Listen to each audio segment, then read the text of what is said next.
ಈ ಭಾರತ ಭೂಮಿ ಮೇಲೆ ಸಿದ್ಧಟಗಿ ಸುಮಾರು ಸಾವಿರಾರು ವರ್ಷಗಳಿಂದ ಸ್ಥಾಪಿಸಿಕೊಂಡು ಇಲ್ಲಿ ತನಕ ಬಂದಿದೆ. ಮೂರೂರು ಪುಣ್ಯದ ಮಕ್ಕಳಾದರು, 4 ಮಂದಿ ಧರ್ಮರಾದರು, 21 ಮಂದಿ ಸಿದ್ಧರಾದರು, 101 ಮಂದಿ ಸಿದ್ಧರಾದರು, 1700 ಕರಿಕಂಬಳಿ, 17 ಕೋಟಿ 9 ಕೋಟಿ ಅಂತ ಹಿಂಗೆ ನಮ್ಮ ಗುರು ಪರಂಪರೆಯಲ್ಲಿ ಹೇಳ್ತಾ ಬಂತು. ಆದರೆ ಮೂರರ ಪುಣ್ಯದ ಮಕ್ಕಳು ಹಿಡ್ಕೊಂಡು 4 ಮಂದಿ ಸತ್ಯಧರ್ಮರು ಮತ್ತು 1700 ಕಂಬಳಿಗಳ ಲೆಕ್ಕ.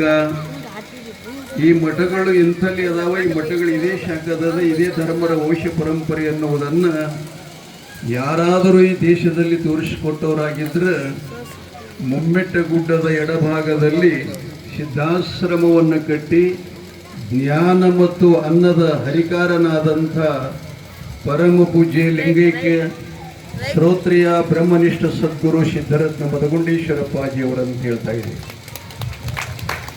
ಪರಮ ಸದ್ಗುರುನಾಥ ನುಡಿದಾವರಿಗಳಲ್ಲಿ ತ್ರೀಕರಣದ ಪೂರ್ವಕವಾಗಿ ದೀರ್ಘದಂಡ ಪ್ರಣಾಮಗಳನ್ನು ಸಮರ್ಪಿಸಿ ಆ ಪೀಠದ ಉತ್ತರ ಅಧಿಕಾರಿಗಳು ಸದ್ಗುರುಗಳು ಹಾಕಿಕೊಟ್ಟಂತಹ ಮಾರ್ಗದಲ್ಲೇ ಜ್ಞಾನ ಮತ್ತು ಅನ್ನದಾಸೋಹ ಜೊತೆಗೆ